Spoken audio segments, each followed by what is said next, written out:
Bonsoir à tous, chers coulés, très chers fans de football. Bienvenue dans cette vidéo dans laquelle nous parlerons de la longue blessure du gardien allemand Ter Stegen. Après la grave blessure de Gavi, provoquant par conséquent 8 mois d'indisponibilité, voici la perte d'un nouveau joueur fondamental pour le Barça, Ter Stegen. 3 mois d'indisponibilité due à une blessure musculaire. Ah, les blessures et le Barça, une grande histoire d'amour. Mais avant de s'affoler, l'absence de Ter Stegen est-elle réellement irremplaçable? Vous savez, si vous m'aviez annoncé la blessure de Ter Stegen il y a de cela 2 ans, j'aurais été particulièrement inquiet à propos de cette nouvelle. Or, nous sommes à l'heure actuelle en décembre 2023 et les choses ont relativement changé par rapport à avant.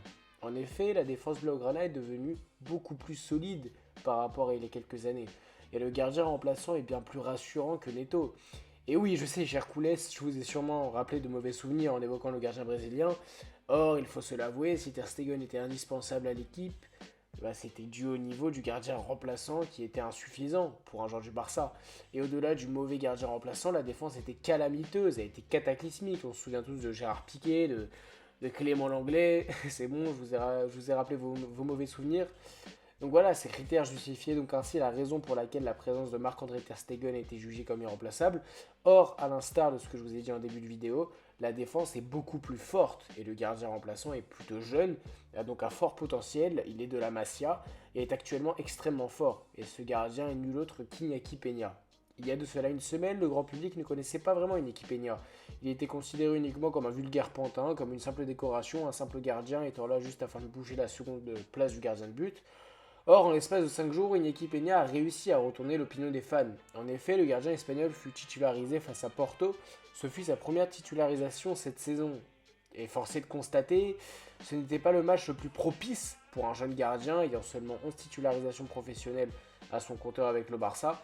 Or, Iñaki Peña fait preuve de personnalité malgré sa maigre expérience dans le football professionnel.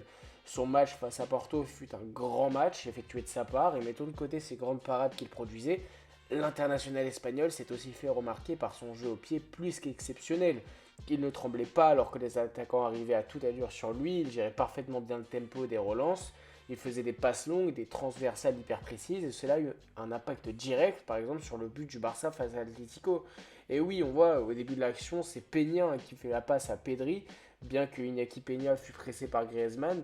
À son âge, beaucoup de gardiens auraient été intimidés. Quand tu as seulement 10 matchs en pro dans les jambes, voir un champion du monde venir te presser à fond, cela me paraîtrait normal qu'il stresse et qu'il balancerait le ballon à 50 mètres, histoire de ne pas prendre de risques, ou dans les tribunes, juste pour ne pas prendre de risques. Or, il a su montrer au monde toute sa personnalité, il a l'air visiblement de son fichier contre qui il joue et quel joueur il a en face de lui. Il est là uniquement dans un seul but précis, montrer à la terre son réel niveau, et c'est extrêmement fort pour son âge et sa faible expérience. Hâte de voir ce que cela donnera par la suite. Au-delà de sa personnalité, revenons à l'essentiel chez un gardien étant ses parades, cher Koulès.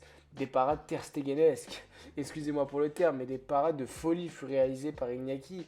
Et attention, en plus d'être très fort face aux gros adversaires, il nous l'a bien prouvé cette semaine face à Porto Atlético, il ne trempe pas dans les ultimatums, c'est ça le plus important. Face à l'Atlético, il a fait de nombreux arrêts, dont deux extrêmement importantes. La première sur un coup franc de Depay hyper bien frappé, c'était à la 79e minute, à 10 minutes de la fin alors qu'il y avait seulement 1-0, et à la dernière minute face à Correa. Depuis la remontada dans le field, Ter Stegen n'est plus le même. En effet, bien que le gardien allemand ait eu un regain de niveau la saison dernière, ce dernier, depuis avril 2019, tremble systématiquement dans les grands rendez-vous. Or, pour Iñaki Peña, ceci ne semble pas être le cas. Iñaki Peña est l'avenir des cages du Barça, ou bien même, dès maintenant, le nouveau portier numéro 1 du club Blaugrana. En ce qui concerne mon opinion personnelle, je pense que cette saison doit être une saison de transition concernant le poste de gardien de but.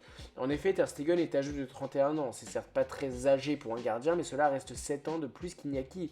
Et puis vous connaissez le fameux dicton, pour gagner Ligue des Champions, une équipe se doit de comporter deux choses essentielles, un grand gardien et un grand attaquant. Or, Marc-André Ter Stegen n'est plus au niveau en Ligue des Champions à cause de son mental défectueux étant devenu ainsi dû aux nombreuses humiliations du Barça durant ces dernières années. Et Araujo a remplacé Piqué, Balde a remplacé Alba, De Jong a remplacé Busquets. Plus le temps passe, plus le seul joueur étant encore à l'heure actuelle au Barça qui était titulaire durant la finale de Ligue des Champions 2015, Ter Stegen. Une page s'est tournée pour les cadres du Barça. Serait-ce bientôt son tour? Écoutez, cher Koulès, dites-moi ce que vous en avez pensé dans les commentaires, s'il est bon ou non de remplacer Ter Stegen par une équipe Peña. ou bien même un autre gardien. Dites-moi ce que vous en pensez, n'oubliez pas l'abonnement et le partage, le like, à très bientôt. Oh yeah.